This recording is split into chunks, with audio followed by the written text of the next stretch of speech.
કથારૂપ રામાયણ. રામાયણ એટલે પ્રભુ રામચંદ્રનો જીવનપટ. એમનું રાજ્ય એટલે રામ રાજ્ય. એવું રામ રાજ્ય આવે એ આપણા સર્વની ઈચ્છા હોય છે.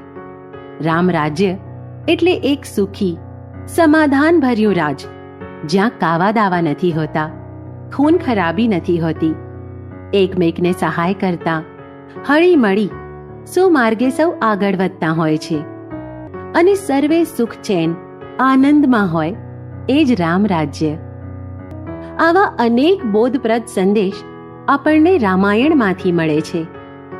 શક્તિ, યુક્તિ અને ભક્તિનો સુંદર મેળાપ રામાયણમાં છે.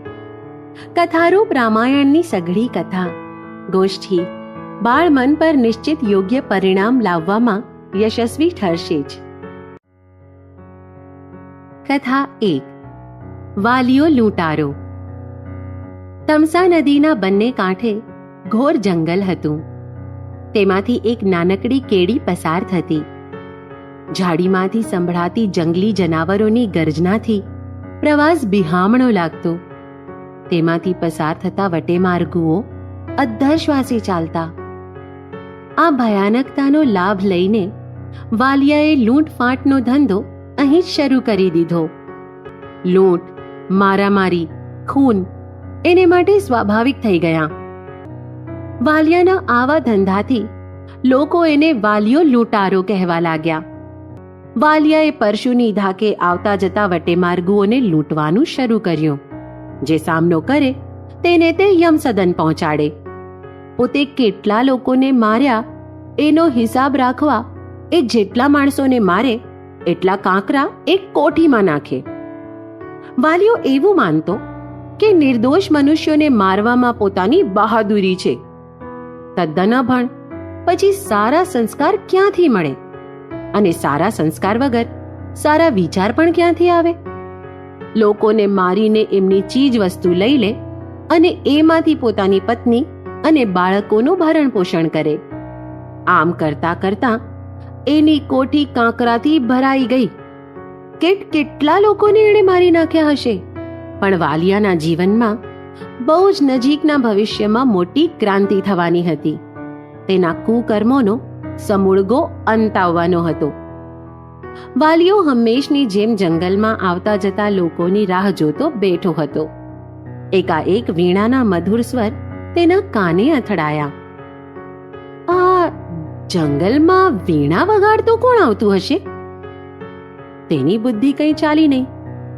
ધીમે ધીમે અવાજ મોટો થતો ગયો.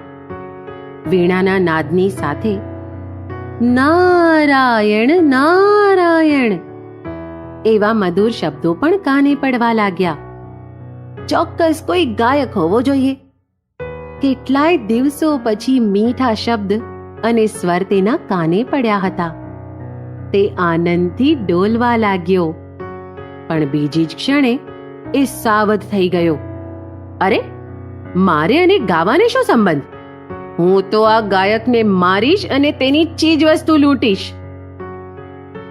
એટલામાં જ વીણા વગાડતા અને નારાયણ નારાયણ બોલતા નારદ મુનિ આવી પહોંચ્યા.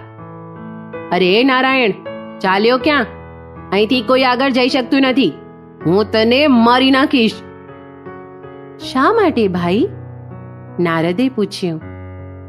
તારા જેવા વટેમાર્ગુઓને મારીને અને લૂંટીને જ હું મારા કુટુંબનું ભરણ પોષણ કરું છું.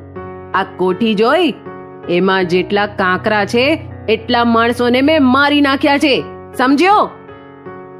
નારાયણ નારાયણ, બાળ બચ્ચાના પેટ ભરવા અસંખ્ય નિર્દોષ લોકોને મારી નાખીને તે ભયંકર પાપ કર્યું છે. નારદે કહ્યું. પાપ? અરે, હું તો મારા બાળકોને ઉછેરવા, તેમને સુખી કરવા આ બધું કરું છું ને. વાલિયાએ સફાઈ રજૂ કરી. એમ વાત છે? એક કામ કર, ઘરે જઈને બધાને પૂછ કે મારા મનુષ્ય હત્યાના પાપમાં તમે બધા ભાગીદાર છો ને? નારદે સૂચન કર્યું. પૂછવાની શી જરૂર છે? મને ખાતરી છે એ લોકો હા જ કહેશે. વાલિયાએ વિશ્વાસ વ્યક્ત કર્યો. તારો ભ્રમ છે, જરા પૂછી તો આવ. એટલે તારો અહીંથી ભાગી જવાનો વિચાર છે? એવું વાલિયાએ શંકાથી પૂછ્યું. બિલકુલ નહીં.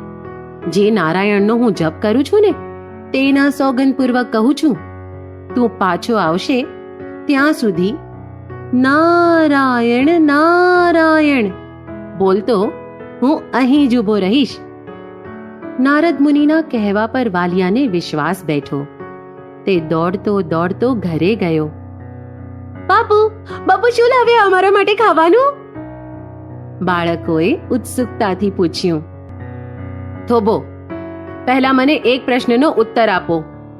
આજ સુધી તમારા ભરણ પોષણ માટે અને તમારી સુખાકારી માટે મેં અનેક માણસોના જીવ લીધા.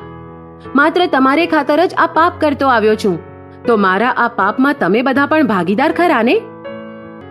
કમાલ છે, કેવો વિચિત્ર પ્રશ્ન પૂછો છો. અમે થોડું જ તમને આ પાપ કરવાનું કહ્યું છે. તમે જાણો ને તમારા કર્મ જાણે. અમારું પાલન પોષણ કરવું એ તમારી ફરજ છે. એ ફરજ કેવી રીતે અદા કરવી એ તમારે જ જોવાનું છે. તમે માણસોને માર્યા એ કંઈ અમારા કહેવાથી નહીં, એટલે તમારા પાપમાં ભાગીદાર થવાનો પ્રશ્ન જ ઉપસ્થિત થતો નથી. નવનીત, બધા સુખના સાથી છે, દુઃખમાં આપણું કોઈ નથી. આ કડવું સત્ય વાલિયાને મોડું મોડું પણ સમજાયું.